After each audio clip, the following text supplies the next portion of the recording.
किताब का नाम है अस्मा व अलकाब अमीर अल मोमिनीन, अब्दुल रसूल ज़ैनुल आबिदीन इसके लिखने वाले हैं। दूसरी किताब है मुशारक अल अनवार, अल्लामा रजब बरसी की लिखी हुई। इनसे मैं आपको ये सारी बातें सुना रहा हूं। हवाला दे दूं, हवाला लोग देंदे नहीं, क्यों लोग कॉपी कर लेंदे ने काम ते कर लेन। मेरे को की मुक जानी है, मेरे को होर आ जानी है। सरकार दो आलम फरमाते कायनात की कोई भी शय मैंने महराज की रात नहीं देखी जहां पर अली का नाम ना। हर पत्थर पर, हर पेड़ पर, हर कुर्सी पर, हर अर्श पर, लौह पर, कलम पर, आसमानों पर, जमीनों पर, फरिश्तों के परों पर, हर कायनात की हर शय पे मैंने अली को देखा। कोई शय अली से खाली नहीं है जिस पर अली मैंने नहीं देखा। फरमाते कि मुझे उस जात की कसम जिसने मुझे बशीर और नजीर बनाकर भेजा है।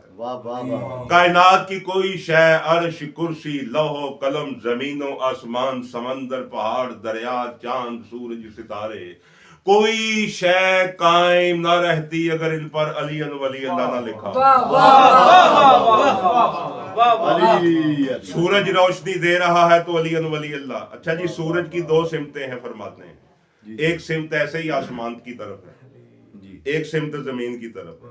इसका डबल फेस है। जो ऊपर की तरफ फेस है, लिखा हुआ है अल्लाह नूरुल समावात वल अर्श। नीचे वाले हिस्से पर क्या लिखा है? अली नूरुल अर्ज़ैन।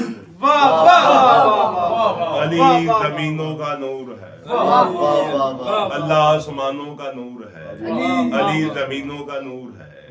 फरमाते मैंने कायनात की हर शय पर अली अली देखा, कोई शय कायम ना रहती अगर अली का नाम ना हो। इमाम जाफर सादिक फरमाते हैं कि अल्लाह की कोई शय ऐसी नहीं जिस पर अली का नाम नहीं।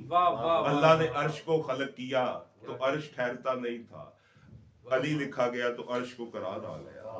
फरमाते कुर्सी पर लिखा गया तो कुर्सी कायम हो गई, लौह कलम पर लिखा गया तो लौह कलम तैयार हो गए, सातों आसमानों पर लिखा गया सातों आसमान बुलंद हो गए, हवाओं पर लिखा गया हवाएं उड़ने लगी, जमीनों पर लिखा गया तो फल फूल देने लगी, समंदरों पर लिखा गया तो मछलियां चह चलाने लगी, हवाओं पहाड़ों की चट्टानों पर लिखा पहाड़ बुलंद हो गए। फरमाते कोई ऐसी शय नहीं जिसमें अली नहीं लिखा हुआ।